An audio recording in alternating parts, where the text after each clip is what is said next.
بسم اللہ الرحمن الرحیم. السلام علیکم ناظرین and welcome to the programme experts opinion with Mehwish Mumtaz Baig. Programme میں ناظرین پہلے ہم بات کریں گے مشرق وسطیٰ کی موجودہ صورتحال کے اوپر, اور یہ صورتحال انتہائی نازک ترین موڑ پر اس وقت کھڑی ہے. یہ سمجھا جا رہا ہے ناظرین 60 دن کا ٹائم پیریڈ تھا کہ دونوں, بلکہ اب یہ چونکہ اسرائیل بھی بیچ میں شامل ہے تو پھر معاہدہ ہو جائے گا, مذاکرات ہوں گے, اور پاکستان ثالث کا کردار ادا کر رہا ہے. تو ہر طرف سے کچھ اچھے انڈیکیٹرز کی امید تھی, لیکن منگل اور بدھ کی شب کیا ہوا کہ ایران نے جو شپس تھیں ان کو روکنے کے لیے ان کے اوپر حملہ کر دیا. پھر ایران کی جانب, پھر یہاں سے امریکہ کی جانب سے اس ایکشن کا ری ایکشن دیا گیا, اور اب صورتحال یہ ہے کہ دونوں جانب سے سخت ترین الفاظات جو ہے وہ اختیار کیے ہوئے ہیں, اور ایک دوسرے کو دھمکی آمیز موقف کی طرف دونوں بڑھتے ہوئے نظر آ رہے ہیں.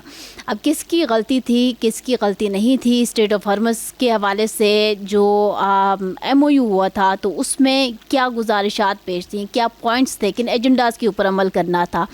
ناظرین اس کے اوپر بھی بات کریں گے. لیکن ایک ناظرین کل بھی ہم نے ڈسکس یہ کیا کہ پہلے ایران یہ کہا کرتا تھا کہ امریکہ کی جانب سے خلاف ورزیاں کی گئی ہیں, اور اب امریکہ بڑے سخت الفاظ میں اس بات کو واضح کر رہا ہے کہ ایران کی طرف سے خلاف ورزیاں ہوئی ہیں. اور یہ ابھی جو منگل اور بدھ کی شب ہم نے دیکھا ہے تو بھی ایران نے ہی خلاف ورزی کی ہے. اب نائے ہرمز مکمل طور پر کھول دی گئی تھی, پھر فرق نہیں پڑتا کہ کہاں سے کون سے جہاز کس رستے کو اختیار کرتے ہوئے آگے جائیں. تو ابھی اس سے دوبارہ سے ہم نے ناظرین اس کے اوپر بات کرنی ہے کہ کیا واقعی جنگ دوبارہ شروع ہو سکتی ہے؟ حملے تو چونکہ جاری و ساری ہے, تو کیا معاملات ہوتے ہیں؟ اس سوال سے ناظرین بات کریں گے پروگرام کے پہلے حصے میں. دوسرے حصے میں پولیٹیکل جو ایک ایکٹ پاس ہوا ہے کے پی کا, اس کے اوپر بات کریں گے. پینل ہمارے ساتھ موجود ہے سجاد اظہر صاحب, اون شرازی صاحب, سید وسیم سجاد صاحب اور چودھری خادم علی مانڈا صاحب ہمارے ساتھ موجود ہیں اسٹوڈیو میں. السلام علیکم all of you and welcome to the programme. I start with Sajjad Azhar. Sajjad صاحب بہت شکریہ وقت دینے کے لیے. اچھا, ہم نے جب بات کی ہے تو آپ کا بڑا کلیئر سا اس کے اوپر انالیسس تھا کہ یہ پولیس صراط آپ نے اس کا نام دیا اور اس کے اوپر سے گزرنا ہے, یہ معاملہ چلتا رہے گا. لیکن میرا آپ سے یہی سوال ہے, کب تک آپ کو لگتا ہے کہ مشرق وسطیٰ کی یہی جنگی صورتحال رہے گی؟ دیکھیں, جنگ ایک معاہدہ ہوا, ایم او یو ہوا, اور اس ایم او یو کو گزرے ابھی 2 ہفتے نہیں ہوئے کہ جنگ فل سکیل میں دوبارہ شروع ہو چکی ہے. اور اس کی سینسٹیوٹی کا اندازہ اس حوالے سے کیا جا سکتا ہے کہ امریکہ نے جو بو شہر میں ایٹمی تنصیبات ہیں ایران کی, ان کے بالکل قریب حملہ کیا ہے, اور ایران نے جوابی طور پہ 3 ملکوں کے اندر امریکی بیسز کو نشانہ بنایا. اب یہ جنگ روز شروع ہے, اور امریکہ کہتا ہے اب تک اس نے جو ہے وہ تقریباً 100 کے قریب اہداف جو ہیں وہ ایران میں ان کو نشانہ بنایا جا چکا ہے. تو یہ اب فل سکیل وار ہے, اور فل سکیل وار جیسے میں پہلے کہہ رہا تھا, ایم او یو جب ہوا تھا کہ یہ پولیس صراط کا سفر ہے, مجھے نہیں لگتا کہ یہ کوئی سسٹینیبل پیس یہاں سے نکلے گا. کیوں نہیں لگتا تھا؟ اس لیے نہیں لگتا تھا کہ ایران جو ہے وہ ایک ڈیفرنٹ طرح کی ریاست ہے, اور امریکہ ایک ڈیفرنٹ طرح کی ریاست ہے. دنیا کو یہاں جن مسائل کا سامنا ہے ان کے اپنے مسائل ہیں, اکنامک ہے, ظاہر امپیکٹ ہے, پوری دنیا پہ ہے. دنیا جو ہے وہ اسے جان چھڑانا چاہتی تھی, اور پہلے دنیا یہ سمجھتی تھی کہ امریکہ جو ہے اس نے جارحیت کی ہے, اسٹریٹ آف ہرمز کھلی ہوئی تھی, پہلے اس میں کوئی مسئلہ نہیں تھا, اور اب سارے مذاکرات اس پہ ہو رہے ہیں کہ اسٹریٹ آف ہرمز کھل جائے. تو یہ جنگ کیوں کی گئی؟ غیر ضروری تھی. امریکہ نے ایک معاہدہ کیا, امریکہ چاہتا تھا کہ میں معاہدہ کروں تاکہ یہ نہ ہو, یہ نہ آئے کل بات کہ امریکہ جو ہے وہ اس پہ امن نہیں چاہتا.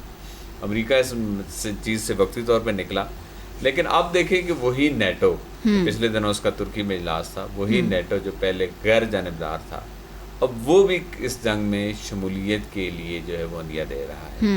علاقائی ممالک, پہلی دفعہ سعودی عرب نے بڑا سخت بیان دیا, قطر نے دیا. آپ دیکھیں جس آئل ٹینکر کو نشانہ بنایا گیا وہ قطر کا ہے. قطر جو ہے وہ پیس پروسیس میں جو ہے وہ شامل ہے, اور بطور جو ہے وہ جب ایران نے کہا کہ اس کے ایسٹس ہیں $12 ارب دیے جائیں, تو قطر نے وہ جو ہے وہ در پردہ گارنٹی دی کہ ہم دیں گے. تو اب دیکھیں گے اس کے باوجود اگر پاسداران انقلاب قطر کے جہاز کو نشانہ بناتے ہیں یا کسی بھی جہاز کو نشانہ بناتے ہیں, تو اس کا مطلب یہ ہے کہ ایران کے اندر کوئی جو پاور کی جو مرکز ہے وہ قائم نہیں ہے. ٹھیک ہے سجاد صاحب, آپ سمجھتے ہیں کہ ایران کی طرف سے یہ ایکشن غلط ہوا؟ بالکل, پوری دنیا کہہ رہی ہے, میں تو نہیں کہہ رہا. ہر بندہ کہہ رہا ہے کہ ایران کو دیکھیں ایک ٹینکر گزر رہے ہیں, کیوں آپ ان کو نشانہ بنا رہے ہیں؟ آپ انہیں کہہ رہے ہیں وہ اس راستے سے گزرے ہیں. بھائی وہ اسٹریٹ آف ہرمز چھوٹی سی تنگ سی جگہ پہ ہے, بہت اس میں جو ہے وہ کنجیشن ہوتی ہے جہازوں کی آنے جانے کی. اگر کوئی جہاز ٹکراتا ہے کسی چیز سے تو اس کے باوجود ان کی اپنا مسئلہ ہے. اب وہ آپ کے دیے راستے پہ نہیں چل رہا تو کیا آپ اسے میزائل سے اڑا دیں گے؟ مطلب ہے یہ کوئی سینس ہے مطلب ہے جو پاسداران انقلاب کر رہے ہیں. ہمیں تو ایران سے ہمدردی ہے, ہمارا برادر ملک ہے, لیکن یہ ایکشن آپ سمجھتے ہیں غلط ہوا ہے. پاسداران انقلاب مجھے ویسا ہی ان کا طرز عمل نظر آ رہا ہے جیسے ہمارے ہمسائے میں طالبان کا ہے. کیوں؟ اس کی وجہ یہ ہے کہ ہارڈ لائنرز ہیں, مذہبی سوچ کے تحت جو لوگ برسر اقتدار آتے ہیں, جب ریاستیں ڈائریکٹلی طالبان سے اگر ان کو میچ کر رہے ہیں تو یہ امریکہ کے لیے ان کا یہ کردار نظر آ رہا ہے یا اوور آل ہی ہے. دیکھیں مسلم ممالک سارے ان کے ساتھ ہیں, پوری ریجن ان کے ساتھ ہے سوائے یو ای کے اور کویت کے. اس کے باوجود جو ہے وہ ایران جو ہے وہ پھر جو ہے وہ فل سکیل وار ہے اور پھر اسلامی ملکوں پہ حملے ہیں. نام تو یہ ہے کہ وہ امریکی فوجی تنصیبات ہیں لیکن سول تنصیبات بھی اس میں نشانہ ہے. ٹھیک ہے شیراز صاحب, آپ کی جانب بڑھوں گی. بہت شکریہ, ہمیں وقت دیا اپنا قیمتی. فرمائیے گا پہلے تو آپ اگری کرتے ہیں اس وقت سجاد صاحب سے کہ ایکشن جو ہوا ایران کی جانب سے یہ غلط تھا, تو جو غلط ہے اس کو مان لینا چاہیے کہ غلطی ہوئی ہے؟ دیکھیں سجاد صاحب سے میں 100% جو ہے وہ ڈس ایگری کرتا ہوں. اور سجاد صاحب نے جس انداز میں طالبان کو اور ایران کے پاسداران انقلاب کو ملایا, میں تو بڑا حیران ہوا ہوں. ایک ایسی اللیجیٹیمیٹ حکومت جو اسلحے کے زور پہ اس وقت ایک گروہ جو ہے وہ بیٹھا ہوا ہے افغانستان میں, افغانستان کے لوگوں کی ول کے خلاف بیٹھا ہوا ہے, ان کو اور ایک لیجیٹیمیٹ حکومت کو جو پوری طرح اپنی, ابھی آپ نے دیکھ رہا نا خامنہئی صاحب کا جو جنازہ تھا, اگر جس انداز میں سجاد صاحب جو ایران اور افغانستان کے طالبان کو ایک قرار دے رہے ہیں تو میرے خیال میں پھر خامنہئی صاحب کے جنازے میں تو بڑے کم لوگوں کو آنا چاہیے تھا, کیونکہ یہ تو وہ لوگ ہیں جو مذہب پسند ہیں اور پھر یہ کہہ رہے ہیں کہ جناب جو ریاست مذہب کے نام پہ بنے وہ شدت پسند ہوتی ہے. تو پاکستان بھی مذہب کے نام پہ بنا ہے. پاکستان کا مطلب کیا, لا الہ الا اللہ اور دو قومی نظریہ کیا تھا. تو میرے خیال میں یہ ہم جب ججمنٹ کرتے ہیں تو ہم سویپنگ سٹیٹمنٹ دے دیتے ہیں, اور سویپنگ سٹیٹمنٹ اس انداز میں میرے خیال میں بہتر نہیں ہے. دوسرا جو کہا یہ جا رہا ہے کہ جی ایران کا قصور ہے, جی خامنہئی صاحب کو کس نے شہید کیا؟ پرانی باتیں تو ڈسکس نہیں ہو رہی نا, ابھی ہو چکا, مذاکرات ہو رہے ہیں, تیسرا دور شروع ہونا تھا. 100 سال پہلے جنگ نہیں ہوئی, اب ذرا بات سمجھے نا, یہ کچھ 100 سال پہلے جنگ نہیں ہوئی, یہ ابھی کچھ ماہ پہلے کی بات ہے نا. اسکول پہ حملہ کس نے کیا, اسپتالوں پہ حملہ کس نے کیا؟ اب آپ کا کیا خیال ہے کہ امریکہ بہادر جو مرضی چاہے کرتا رہے, جہاں مرضی اڑاتا رہے, جہاں مرضی حملہ کرتا رہے, اور ایران خاموش بیٹھے؟ سراج صاحب, you are absolutely right, but memorandum of understanding ہوا نا, تو اس کے بعد نہیں ہونی چاہیے. میمورنڈم آف انڈرسٹینڈنگ ہوا, اب ذرا یہیں پہ آ جائیے. پہلی بات تو یہ ہے کہ اسٹریٹ آف ہرمز اس کے حوالے سے 60 دنوں میں چیزیں طے ہونی تھی. اس حوالے سے یہ طے ہونا تھا کہ وہ کس انداز میں مینج کیا جائے گا, اور یو ایس نے خود کہا تھا ایران پہ پابندیاں آئل کے حوالے سے ہٹائی, اور پھر ابھی تک جب اسٹیٹس کو ہے تو اسٹیٹس کو کا یہ مطلب ہے کہ اسٹریٹ آف ہرمز کو ایران جو ہے وہ ڈیل کرے گا. اب جب اسٹریٹ آف ہرمز کو ایران, امریکہ نے اپنا بہت عرصے تک معاشرہ کیے رکھا نا, امریکہ نے اسی ایم او یو کے بعد معاشرہ ختم کیا نا کہ جناب ہم معاشرہ ختم کرتے ہیں اور اب ہم اس پہ بات کریں گے, یہ کہیں گے کہ بالکل جس طرح یہ پہلے چل رہا تھا اسی انداز میں چلا جائے. تو ابھی جب اسٹیٹس کو برقرار ہے تو اس کا مطلب ہے کہ ایران اس کو مینج کر رہا تھا. دوسرا یہ کہا جا رہا ہے کہ جی دیکھیں ایران مسلمان ممالک پہ کیوں حملہ کر رہا ہے.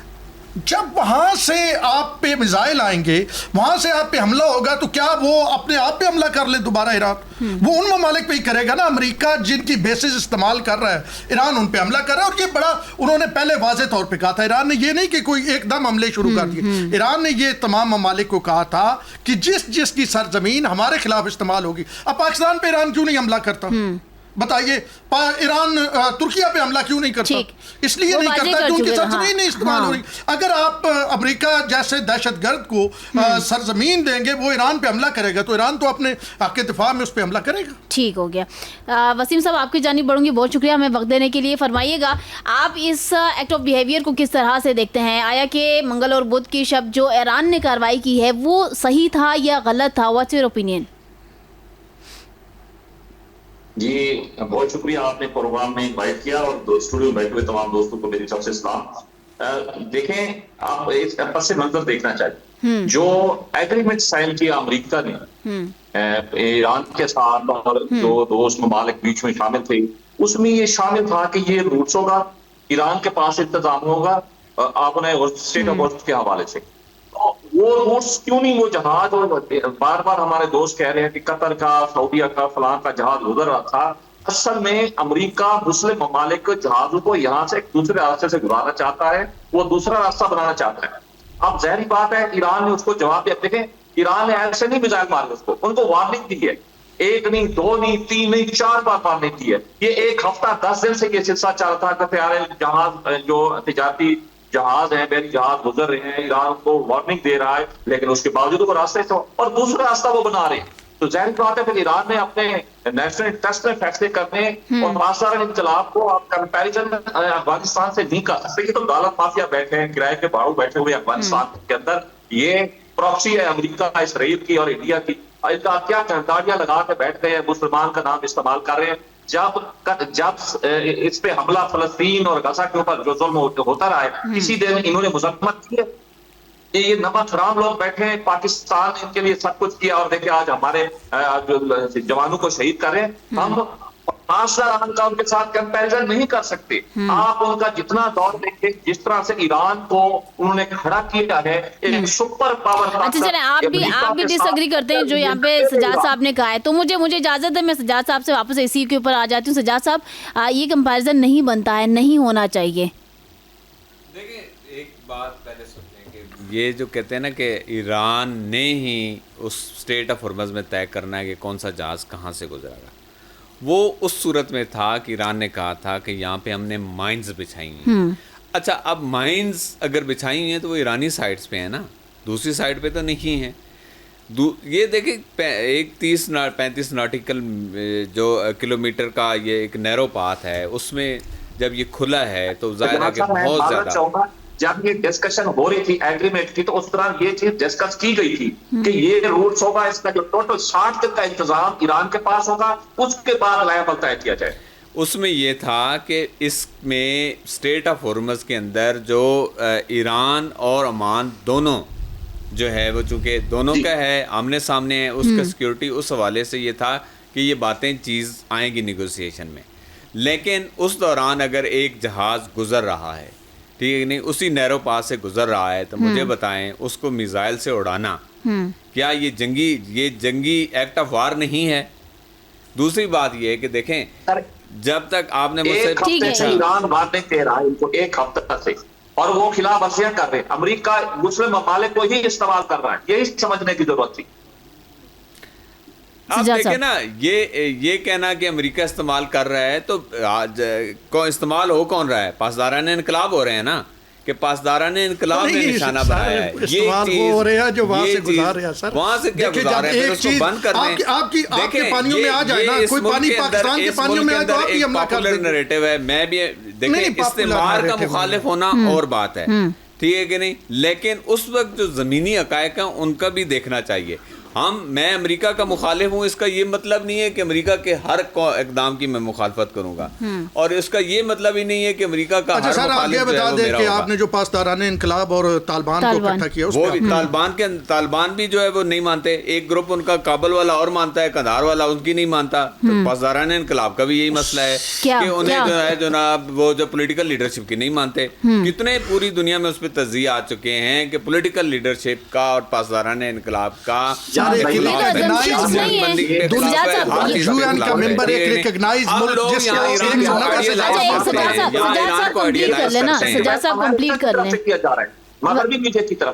صاحب پہلے سجاد صاحب کمپلیٹ کر لیں. اور پاسداران انقلاب سیم پیج پہ ہے, یہ صرف پروپیگنڈا ہے ان کے خلاف, تاکہ ان کے اندر ڈیوائڈ جس طرح امریکہ نے نہیں, تو وہ ڈیوائڈ جو لاکھوں لوگ مظاہرے کر رہے تھے اور جن کو پاسداران انقلاب مار رہے تھے وہ ایرانی نہیں ہیں, وہ امریکہ کے شہری ہیں.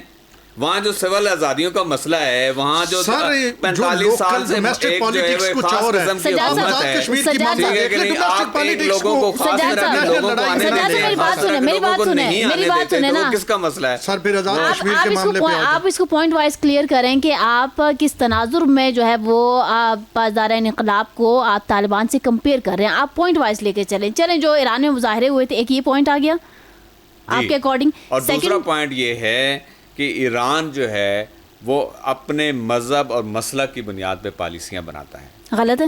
ٹھیک، بالکل غلط ہے. کیوں؟ آپ مجھے بتائیں. سر حماس کو دیکھیں، حماس شیعہ تنظیم تو نہیں تھی. وسیم صاحب لیٹ ہم کمپلیٹ پلیز. جی حماس اگر شیعہ تنظیم نہیں ہے تو پھر ایران سے ایڈ کیوں لیتی ہے؟ ایران ان کی مدد کر رہا ہے نا، وہ شیعہ تو نہیں ہے، تو مسلک والی بات تو ختم ہو گئی نا. نہیں، مسلک تو ایران وہاں پہ پراکسی ہے نا. دیکھیں وہ بیت المقدس کو بچا رہا ہے، پراکسی نہیں ہے. پراکسیز جہاں بھی چلیں گی وہ اس مسئلے کو گنجلک بنائیں گی، اس مسئلے کا حل کبھی نہیں ہوئی. دیکھیں اوسلو اکارڈ پہ ایک 2 اسٹیٹ بننا تھا، کیوں نہیں بنا؟ ایران نے پراکسیاں کھڑی کر دی وہاں پہ. ان پراکسیوں نے مسئلہ الجھا دیا. کیوں؟ کہ اب وہ اسرائیل کہتا تھا جی میرے ساتھ معاہدے میں PLO تھی، اب یہ آ گئے ہیں، اب یہ پاورفل ہیں، میں اب کدھر جاؤں. تو آپ چیزوں کو پورے اس کے کانٹیکسٹ میں، تاریخی تناظر میں دیکھیں. میں بالکل آن کرتا ہوں. ٹھیک ہو گیا. مانلو صاحب کی جانب بڑھوں گی. پھر مانلو صاحب اب آپ ایک نیوٹرل سا تجزیہ آپ کا چاہیے ہوگا، فرمائیے گا یہ جو کمپیریزن کیا جا رہا ہے پاسدار انقلاب کا طالبان کے ساتھ، تو مجھے بتائیں کہ یہ وجہ ہے کیا واقعی ایسا ہے؟ بسم اللہ الرحمن الرحیم. بہت شکریہ محوش. دیکھیں یہ تو زیادتی ہے. اس کی وجہ یہ ہے کہ میرا خیال ہے کہ ایران کو پوری دنیا نے دیکھ لیا ہے کہ ان کا کمانڈ اینڈ کنٹرول جو سسٹم ہے، ایک بندے سے لے کر اوپر تک، ٹاپ تک، اس میں کوئی جو ہے کسی قسم کا ابہام نہیں ہے، اور بالکل اپنے جو سپریم لیڈر کے حکم کے اوپر سب جان دینے اور جانے لینے کے لیے تیار ہے. میرا خیال ہے یہ بات تو بالکل غلط ہے کہ یہاں تو گروپس ٹھیک ہے کہ کوئی جو ہے نا وہ پراکسی بھارت کی بنا ہوا، سجاد صاحب ہواؤں میں تو بات نہیں کر رہے مانو صاحب، معذرت کے ساتھ. اور سارے جو پراکسی ہیں یہ طالبان بھی، یہ سارے امریکہ کی پراکسی ہے، پیچھے وہی استاد ہے سب کا. تو بات اصل میں یہ شروع ہوئی کہ یہ ابھی جنگ جو دوبارہ شروع کی ہے ٹرمپ نے، تو میرا خیال ہے کہ یہ ہمیں پہلے ہی پتا تھا. ٹرمپ نے جب معاہدہ ہوا تو ٹرمپ نے دوبارہ شروع کیا ہے. ٹرمپ کہہ رہا ہے کہ ایران نے خلاف ورزی کی ہے. وہ تو کچھ بھی کہتے، وہ تو اس کے ایکشن کا ری ایکشن دیا جا رہا ہے. ملکوں کے ملک تباہ کر دیے جھوٹوں کے اوپر، کہ جھوٹ بول کے جناب کبھی عراق پہ چڑھ دوڑیں، کبھی افغانستان پہ چڑھ دوڑیں، بڑی شام پہ چڑھ دوڑیں، کبھی یمن پہ چڑھ دوڑیں. اس کو کون پوچھنے والا؟ مجھے بتائیں کوئی ملک چھوڑا اس نے، اور اس کی بات آپ کرتے ہیں. میرا خیال ہے کہ یہ تو ہم نے اسی دن کہا تھا کہ یہ جو معاہدہ سائن ہوا ہے، اس معاہدے میں کوئی گرانٹر نہیں ہے. جس معاہدے کا گرانٹر ہی کوئی نہ ہو، کوئی ذمہ داری نہ اٹھائے، کوئی امریکہ کو لگام ڈالنے والا نہ کوئی ہو، اس کو اسرائیل کو روکنے والا کوئی نہ ہو، تو کیسے جو ہے نا وہ پایہ تکمیل تک پہنچے گا؟ تو میرا خیال ہے کہ یہ جو سیلیبریشن ہو رہی تھی جو فاتح شہید علی خامنئی صاحب کی، تو میرا خیال ہے اس کے بعد تو وہ ویسے ہی بکھلا گیا امریکہ کہ اس کی اتنی بڑی سیلیبریشن، اتنی بڑی تقریبات، اور پوری دنیا سے جو ہے نا حکمرانوں کا آنا، وفود کا آنا، تو میرا خیال ہے وہ تنہائی کا شکار نظر آیا. اور وہ میرا خیال ہے ایک فتح کا بھی جشن تھا، وہ اس جشن کو وہ برداشت نہیں کر پایا. اس نے دیکھا کہ میں تو تنہا رہ گیا، پوری دنیا تو ایران پہ جا کے کھڑی ہے، اور اس سے نظر آ گیا کہ ایران جو ہے وہ فاتح ہے، طاقت جو ہے اس وقت دنیا میں طاقتور ملک جو ہے بن کر وہ ابھرا ہے. اور سارے ملک دیکھ نہیں رہے کہ کتنے وفود گئے، کتنے ڈیلیگیشن گئے، کتنے حکمران کتنے ممالک کے گئے، اور جن جن ممالک کی توقع نہیں تھی وہ بھی ملک چلے گئے. تو میرا خیال ہے جب یہ طاقت ساری دیکھی تو اس سے رہا نہیں گیا، وہ بہانہ کوئی بھی کر دے. میرا خیال ہے کہ یہ ساری دنیا کو پتہ ہے کہ جو ایئر روٹ ہوتے ہیں ان کے بھی قواعد و ضوابط ہوتے ہیں. اسی طریقے سے جو بحری روٹ ہوتے ہیں، یہ جہازوں کے، بحری جہازوں کے گزرنے کے، ان کے بھی قواعد و ضوابط ہے. یہ نہیں کہ وہ اپنی مرضی سے کسی کی حدود میں کوئی گھس کے تو بتائے.